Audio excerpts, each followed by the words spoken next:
Assalamualaikum warahmatullahi wabarakatuh. Pagi ini kita akan mencoba membuka catatan saya tentang pendekatan aset. Kita akan membahas mengenai metode dan langkah kerja dalam pendekatan aset penilaian bisnis. Nah, untuk semua materi pagi ini bisa di-download pada link berikut. Oke, kita mulai saja untuk metode dan langkah kerja pendekatan aset dalam penilaian bisnis. Dalam penilaian bisnis, ada dua metode yang sering kali digunakan dalam menghitung nilai, baik nilai entitas maupun ekuitas. Nah, dua metode ini yaitu accumulated asset method, yang satu lagi adalah excess earning method. Accumulated asset method ini punya banyak sekali nama pengganti. Dalam beberapa referensi namanya berbeda-beda. Di beberapa referensi disebutkan adjusted book value method, penilaian dengan pendekatan aset bersih, dan banyak sekali nama-nama lainnya. Nah, namun semua nama-nama itu merupakan nama lain dari accumulated asset method. Saya sendiri mengambil accumulated asset method ini dari beberapa referensi yang saya baca, dan dari beberapa referensi tersebut kebanyakan mereka menggunakan istilah accumulated asset method. Nah, untuk yang kedua ini excess earning method. Ini hampir semua referensi menyebutnya sama, excess earning method. Nah, ini gambaran dua metode dalam penilaian dengan pendekatan aset. Oke, kita mulai dari konsep AAM atau Asset Accumulated Method. Konsepnya yang pertama, metode ini, metode AAM ya, itu digunakan seluruh aset dan liabilitas dinilainya secara individu satu persatu. Ketika kita menggunakan metode ini, maka seluruh aset dan liabilitas ini harus dinilai secara individual satu persatu. Apabila kita dapat laporan keuangan perusahaan atau laporan historis ya, baik neraca yang kita peroleh di tanggal penilaian atau per tanggal laporan keuangan, maka semua unsur aset dan liabilitas yang ada dalam neraca tersebut harus dinilai satu persatu ke nilai pasarnya atau nilai pasar wajarnya. Sehingga dari nilai bukunya akan berubah ke nilai pasarnya, semua aset dan liabilitas. Baik itu hutang jangka panjang, hutang jangka pendek, aset baik itu aset lancar, aset tetap maupun aset tidak berwujud, itu semua harus dinilai pasarkan. Nah, yang kedua, tiap-tiap aset tak berwujud juga harus diidentifikasi nilainya satu per satu. Harus diidentifikasi nilainya satu per satu. Oke. Kalau tadi saya jelaskan bahwa semua asetnya ya termasuk aset tak berwujudnya, dan aset tak berwujud ini ternyata harus diidentifikasi dulu satu persatu. Baik yang tertera di laporan neraca mereka atau yang tidak tertera sekalipun harus diidentifikasi oleh seorang penilai. Sehingga aset tak berwujudnya baik yang ada dalam neraca maupun yang tidak ada tapi bisa diidentifikasi, maka semuanya harus dinilai pasarkan atau dinilai pasar wajarkan. Nah, ini artinya nanti ketika sudah dinilai pasarkan semua aset, liabilitas, dan aset tak berwujud, akan terbentuk neraca baru. Neraca yang akan kita gunakan untuk proses penilaian dengan pendekatan aset. Nah, konsep yang ketiga, nilai ekuitas adalah nilai pasar atau nilai pasar wajar hasil tadi kita menilai pasarkan seluruh asetnya ya, di aset liabilitas termasuk aset tak berwujud, itu dikurangi dengan total liabilitasnya. Nilai ekuitas adalah nilai pasar atau nilai pasar wajar atas total aset dikurangi dengan nilai pasar atau nilai pasar wajar atas total liabilitasnya. Maka dapatlah nilai pasar atas ekuitasnya. Oke. Nah, dengan pendekatan aset metode AAM, Asset Accumulated Method, indikasi nilai yang dihasilkan nilai kendali. Kenapa nilai kendali? Nah, ini yang harus kita pahami filosofinya. Kenapa kok AAM indikasi nilainya nilai kendali? Nah, sebagai gambaran, saya sempat berpikir kenapa kok semua referensi nilai kendali. Ternyata saya dapat jawabannya di beberapa referensi. Untuk kita dapat melakukan nilai pasar atau menilai seluruh asetnya dan liabilitasnya ke nilai pasarnya, yang perlu teman-teman ketahui adalah orang yang bisa melakukan ini, yang tahu semua aset perusahaan, baik aset berwujud maupun tidak berwujud, dan liabilitasnya secara detail, secara lengkap, hanyalah top manajernya saja. Oke, hanya top manajernya saja. Sehingga apabila semua langkah 1, 2, 3 ini dilakukan ya, aset, misal persediaan. Secara detail kita tahu nih persediaan per tanggal penilaian. Bahan baku berapa, bahan setengah jadi berapa, bahan jadi berapa. Kita tahu semua. Itu dinilai pasarkan. Itu dinilai pasarkan. Termasuk aset tetapnya. Ketika aset tetapnya, baik itu pabrik, baik itu gudang, baik itu tanah investasi, baik itu mesin-mesin yang masih berjalan maupun yang sudah rusak, dinilai pasarkan semua, maka yang mengetahui semua nilai asetnya, yang mengetahui semua lokasi asetnya, yang pasti tahu semua list of asetnya, biasanya adalah top management. Kalau bagi kita misalnya sebagai pegawainya mereka, ya kita nggak akan tahu secara detail aset tetapnya di mana aja, mesinnya berapa banyak, kita nggak akan tahu secara detail. Tapi apabila kita masuk dalam bagian top management, atau mungkin pengurus inti dari perusahaan, kita akan tahu dengan detail aset perusahaan di mana saja, termasuk intangible yang dimiliki perusahaan itu apa saja. Nah, ini gambarannya.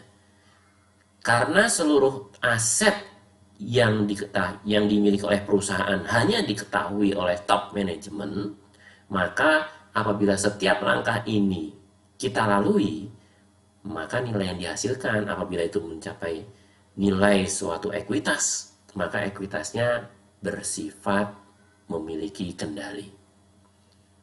Nah, ini gambarannya. Berbeda kalau misalnya kita nggak nilai semuanya nih, kita gunakan nilai buku dari perusahaan saja.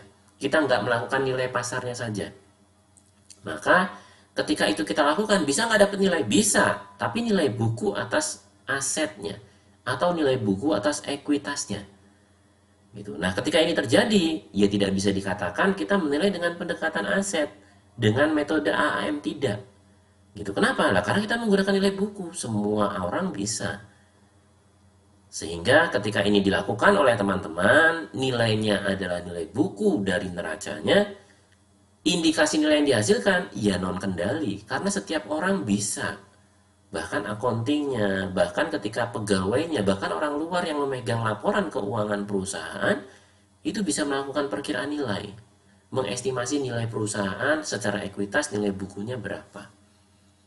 Nah, ini gambarannya. Berbeda ketika seluruh asetnya, seluruh hutangnya, seluruh aset tak berwujudnya kita nilai pasarkan satu persatu. Yang tahu ini siapa? Ya asetnya yang tahu perusahaan top manajemen. Liabilitasnya dia hutang ke perusahaan A, dia hutang ke afiliasi, dia hutang kemanapun itu, yang tahu adalah top manajemennya. Gitu. Nah, sehingga informasi-informasi nomor 1, 2, dan 3 apabila kita lakukan, kita nilai pasarkan asetnya, liabilitasnya, aset tak berwujudnya, maka outputnya dikatakan nilai kendali. Nah, ini gambarannya. Kenapa sifatnya kalau kita melakukan penilaian dengan AAM itu adalah nilai kendali. Ini sebagai gambaran supaya teman-teman tahu nih kenapa kok pendekatan pasar kemarin non pengendali bisa juga jadi kendali. Nah, ini juga pendekatan aset dengan konsep AAM nilainya jadi nilai kendali. Nah, ini gambarannya untuk konsep AAM. Oke, kita lanjut. Nah, sebagai gambaran teman-teman, kenapa sih kok nilai ekuitas sama dengan total aset dikurangin total hutang? Nah, ini neraca. Ini neraca ya. Apabila step nomor 1 kita kerjakan, step nomor 2 kita kerjakan, maka kita akan membentuk neraca penilaian. Neraca yang akan membantu kita dalam proses penilaian. Neraca baru, di mana aset lancarnya semua menggunakan nilai pasar, aset tetapnya juga sudah nilai pasar, aset tak berwujud nilai pasar, termasuk hutang nilai pasar. Nah, yang akan kita cari adalah ekuitasnya. Sehingga total aset, seperti digambar di depan di sini ya, ini akan sama dengan total hutang dan ekuitas. Total aset nilainya sudah nilai pasar semua, maka total hutang dan ekuitas sudah pasti sama dengan total aset, nilainya juga nilai pasar. Total hutang dan ekuitas dikurangi dengan total hutang, dalam hal ini adalah hutang lancar dan hutang jangka panjang, maka akan menghasilkan nilai ekuitas yang sifatnya juga nilai pasar ekuitas. Nah, ini gambarannya kenapa seluruh aset harus dinilai pasarkan, baik aset berwujud, tidak berwujud, termasuk hutang. Karena yang akan kita bidik adalah kita mencari nilai ekuitas atau nilai pasar ekuitas dari neracanya. Kalau kita mau mencari nilai pasar dari entitas, ya nilai pasar ekuitas yang sudah kita peroleh ditambah dengan nilai pasar hutang jangka panjang. Maka dapatlah nilai entitas bisnisnya. Nah, ini gambaran untuk konsep AAM. Oke, yang berikutnya yang harus diketahui teman-teman adalah ketentuannya. Ketentuan dalam metode AAM yang harus kita sama-sama pahami dan harus kita ingat baik-baik, penggunaan metode AAM hanya digunakan dalam hal sebagai berikut. Yang pertama, digunakan untuk perusahaan heavy based on fixed asset company, di mana perusahaan ini menghasilkan pendapatannya tadi dihasilkan dari main course-nya atau faktor produksi utamanya adalah fixed assetnya. Faktor produksi utamanya adalah fixed assetnya. Contohnya apa? Hampir semua perusahaan manufacturing bisa dinilai dengan metode AAM.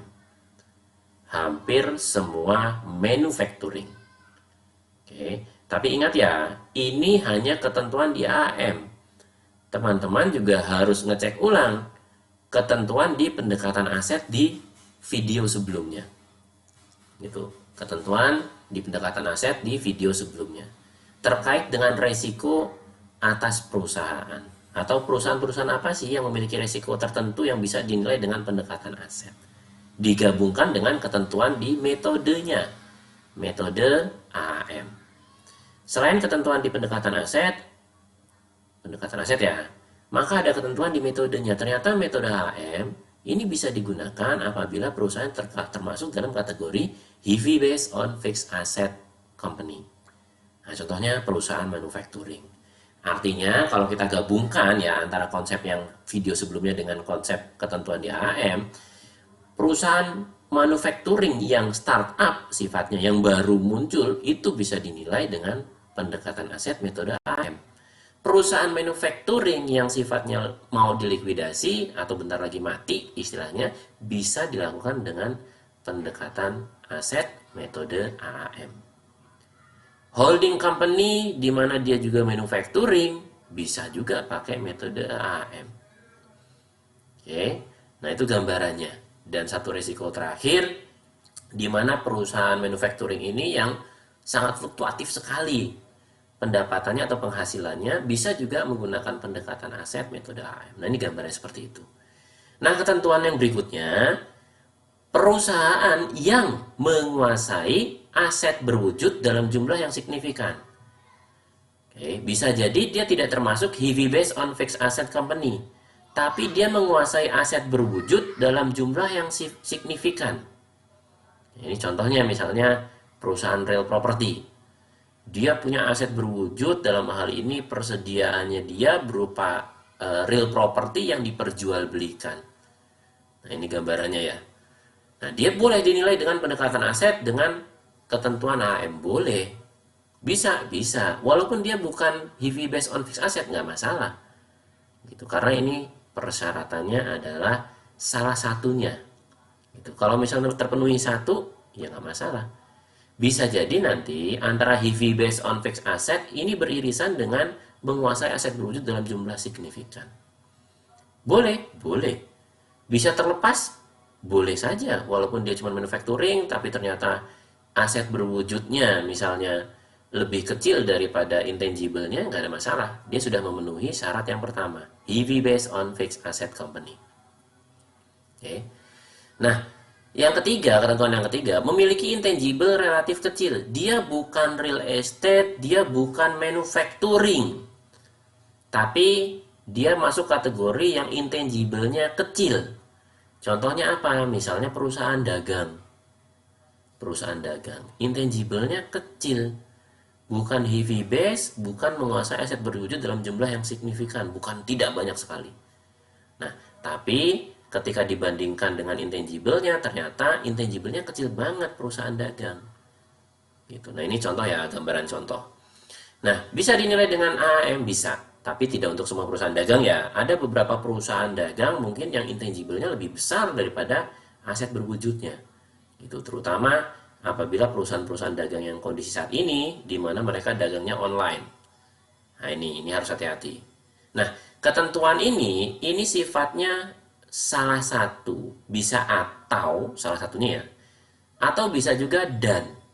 Artinya, bisa semua kumulatif tiga-tiganya terpenuhi, hanya terpenuhi dua, atau hanya salah satunya saja terpenuhi, maka metode AM dalam pendekatan aset bisa digunakan.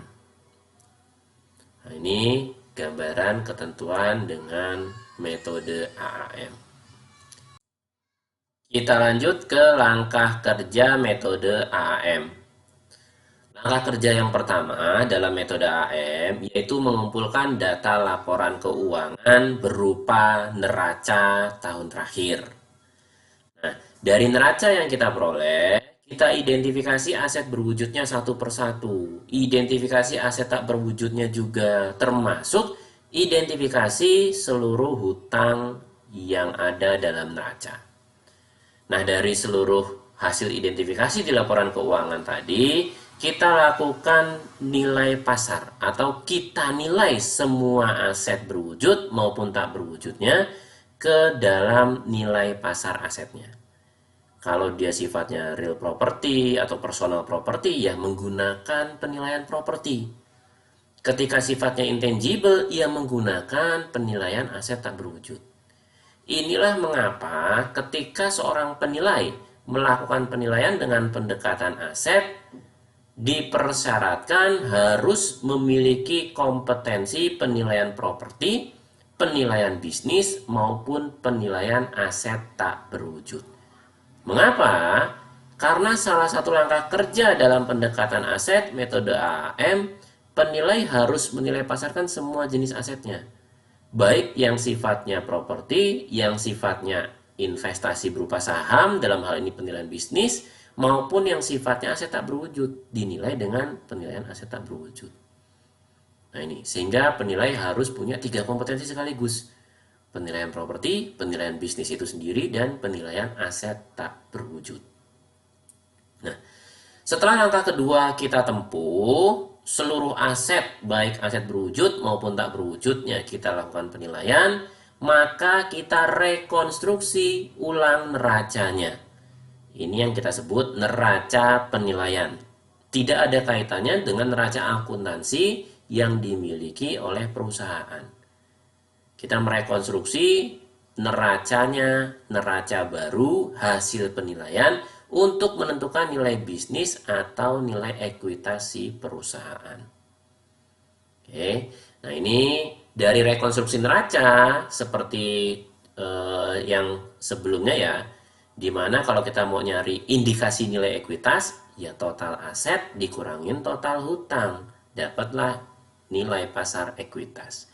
Kalau mau nyari indikasi nilai entitas, total aset dikurangin dengan total hutang lancar atau nilai ekuitas yang tadi kita sudah peroleh ditambahkan dengan hutang jangka panjangnya. Nah, ini indikasi nilai ekuitas maupun nilai entitas dengan metode AHM. Kalau sudah dapat indikasi nilainya, maka langkah terakhir adalah penerapan diskon and premi. Untuk nilai ekuitas, butuh nggak tambahan diskon lack of marketability, diskon lack of control, atau premi for control? Nah ini, nah tergantung dari nilai saham yang nanti akan kita lakukan penilaian. Saham perusahaan terbuka kah, tertutup kah, memiliki kontrol atau tidak. Nah ini langkah kerja AAM. Oke. Untuk kertas kerja, tools, dan seterusnya, silakan nanti di video selanjutnya akan dijelaskan atau ketika kita meeting online atau pertemuan online. Oke, saya lanjut. Ini langkah untuk AAM. Kita lanjut ke metode berikutnya, yaitu EEM, Excess Earning Method. Nah, konsep yang paling mendasar dari metode EEM yang perlu teman-teman ketahui, metode ini sesungguhnya digunakan untuk menghitung intangible yang dinilai secara kolektif sebagai satu kesatuan. Kalau penilai tidak punya kemampuan untuk mengidentifikasi satu persatu intangible-nya, tidak punya kemampuan ya, maka metode EEM ini tepat digunakan. Kenapa? Karena dengan metode EEM ini, kita menilai intangible-nya secara utuh satu kesatuan. Nah ini yang kita sebut Big Pot Theory of Goodwill. Artinya, kita menyebut intangible-nya sebagai goodwill. Sebagai goodwill. Kita tidak tahu sama sekali isinya apa. Kita tidak tahu sama sekali isinya apa. Selama teman-teman masih bisa menyebutkan, oh intangible-nya berupa merek dagang, ya itu harus diidentifikasi satu persatu. Merek dagangnya nilainya berapa. Nah, atau mungkin distribution channel, ya itu berarti masih bisa diidentifikasi. Dinilai satu persatu menggunakan konsep AAM. Nah, untuk konsep AAM, kita sama sekali tidak mengetahui atau tidak bisa mengidentifikasi satu persatu nih. Sehingga semua kita sebut goodwill. Oke. Nah, konsep kedua ini sama seperti konsep AHM. Seluruh aset dan liabilitas dinilai secara individual satu per satu. Sama seperti konsep AHM. Seluruh aset dan liabilitas dinilai secara individual satu per satu. Nah, yang ketiga ini juga sama seperti AHM. Nilai ekuitas adalah nilai pasar wajar total aset dikurangi dengan nilai pasar wajar total liabilitas. Dan yang terakhir juga sama seperti AHM, indikasi nilai yang dihasilkan adalah nilai yang punya kendali. Nah, ini yang membedakan hanya satu konsep yang paling mendasar, yaitu EM ini sesungguhnya digunakan untuk menilai intangible-nya secara satu kesatuan utuh, tidak dipisah-pisahkan. Nah, ini yang membedakan konsepnya. Oke. Nah, definisi goodwill itu sendiri yang perlu teman-teman pahami. Goodwill adalah manfaat ekonomis masa mendatang yang diperoleh dari aset yang tidak dapat diidentifikasi secara individual maupun diakui secara terpisah. Kalau masih bisa diakui secara individual, ia menggunakan konsep AAM. Tapi ketika tidak bisa diakui secara individual, maka kita gunakan konsep EM. Nah, ini dijelaskan di SPI 320. Nah, dalam beberapa referensi, goodwill itu didefinisikan sebagai unidentified intangible asset. Unidentified intangible asset. Apa maksudnya? Ya, intangible yang tidak dapat diidentifikasi. Ketika teman-teman masih bisa identifikasi, goodwill itu apa? Misalnya tadi ya, merek, ya itu bukan goodwill. Berarti intangible-nya berupa merek dagang. Distribution channel, ya itu bukan goodwill. Berarti intangible-nya berupa distribution channel. Customer list itu bukan goodwill. Yang disebut goodwill jelas disebutkan di sini unidentified intangible asset. Selama teman-teman masih bisa mengidentifikasi, maka bukan goodwill. Dan hasil identifikasi teman-teman harus dinilai satu per satu menggunakan konsep atau metode AHM. Tapi ketika sudah tidak bisa diidentifikasi, Nah, baru kita sebut itu sebagai goodwill dan bisa menggunakan konsep EEM. Nah, ini definisi goodwill dari SPI 320 dan beberapa referensi. Kita lanjut ke ketentuan metode EEM. Nah, ketentuannya kalau di AEM itu ada 3, di EEM ada 2. Kalau di AEM itu pilihan, boleh salah satu, boleh 2, boleh 3. Sementara di EEM ini kumulatif atau syaratnya dua-duanya harus terpenuhi. Syarat yang pertama adalah perusahaan dalam kondisi yang relatif stabil. Loh, tidak masuk dong mas, tidak masuk dong pak, di konsepnya pendekatan aset. Nah, dalam pendekatan aset, resikonya yang pertama itu terkait dengan resiko perusahaan yang startup. Artinya perusahaan masih belum stabil. Resiko kedua, perusahaan yang sudah mau pilot atau mau dilikuidasi, artinya juga kondisi perusahaan tidak stabil. Tapi ada resiko ketiga, di mana perusahaan adalah perusahaan holding atau induk. Ketika perusahaan holding atau induk ini kondisinya relatif stabil, maka ketentuan EM terpenuhi. Bisa dilakukan penilaian dengan pendekatan aset metode EEM. Ini untuk ketentuan yang pertama. Nah, ketentuan yang kedua, menguasai ATB yang signifikan atau lebih banyak dari aset berwujudnya. Nah, aset tak berwujudnya signifikan atau lebih banyak dari aset berwujudnya. Nah, ini gambarannya untuk ketentuan EM. Jadi ini sifatnya kumulatif. Perusahaannya stabil dan menguasai ATB dalam jumlah yang signifikan atau lebih banyak dari aset berwujudnya. Berikutnya, langkah kerja metode EM. Nah, karena metode EM ini konsep dasarnya adalah menghitung intangible-nya, maka langkah kerjanya akan nyambung nanti dengan langkah kerja AM. Nah, ini gambarannya langkah kerja EM. Yang pertama, free cash flow. Kita harus menghitung dulu arus kas bersih, baik untuk ekuitas maupun untuk entitas bisnis. Gitu, tergantung dari objek yang kita nilai, ekuitas kah atau entitas kah. Nah, untuk perhitungan atau langkah-langkah mencari free cash flow, silahkan nanti teman-teman buka di video tentang penghitungan atau langkah kerja mencari free cash flow. Langkah berikutnya yang kedua adalah tingkat balikan. Tingkat balikan ini ada return on NTAV, ada return on working capital, dan return on intangible. Karena 3 tingkat balikan ini akan kita gunakan untuk menghitung berapa besar excess earning dari pendapatan perusahaan. Nah, tingkat balikan juga untuk cara menghitungnya ada di pertemuan berikutnya nanti di video terkait dengan tingkat balikan dalam pendekatan aset.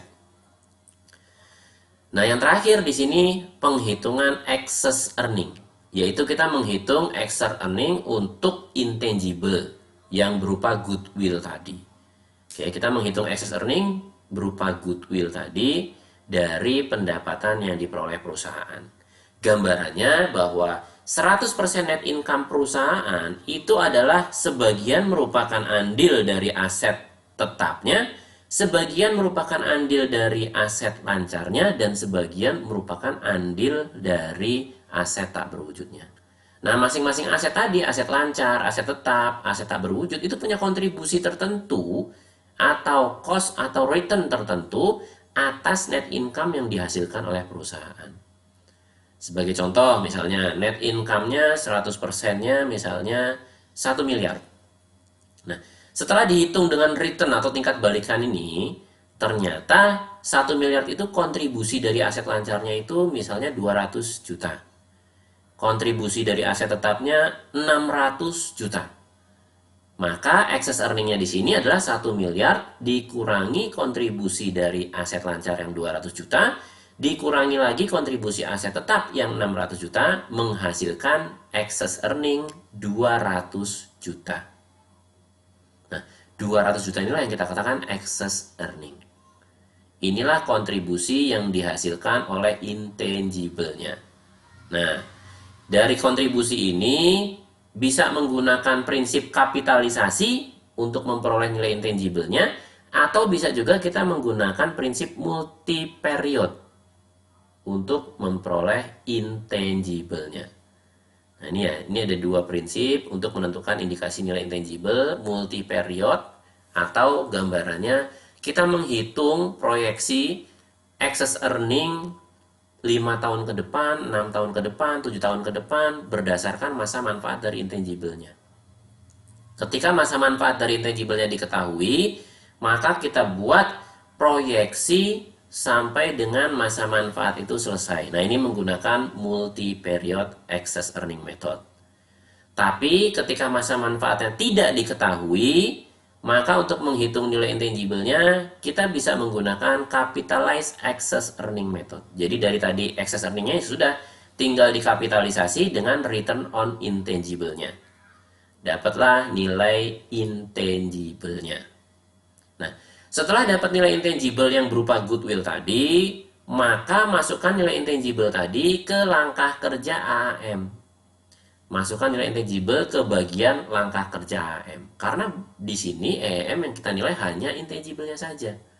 Sementara yang aset berwujud dinilai dengan metode AAM. Nah, ini harus diingat-ingat ya. Metode EM ini konsepnya hanya menilai intangible yang kita sebut sebagai goodwill. Setelah dapat intangible-nya, baru kita masuk ke langkah kerja metode AAM.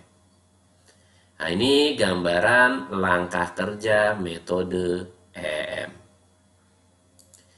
Oke, untuk pembahasan hari ini di metode AM dan EM, ini referensinya saya ambil dari KPSPI, IVS, Business Valuation for Dummies, Valuing Business, dan SE54.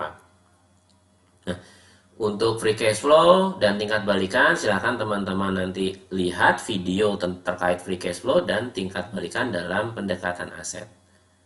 Mungkin itu aja untuk pertemuan hari ini. Kurang lebihnya saya mohon maaf. Terima kasih sudah menonton video ini. Apabila ada pertanyaan, sanggahan, bahan diskusi, silahkan masukkan dalam kolom komentar. Kita akan coba bahas bersama di kolom komentar atau di pertemuan online meeting. Oke, itu aja dari saya. Saya tutup pertemuan hari ini. Assalamualaikum warahmatullahi wabarakatuh.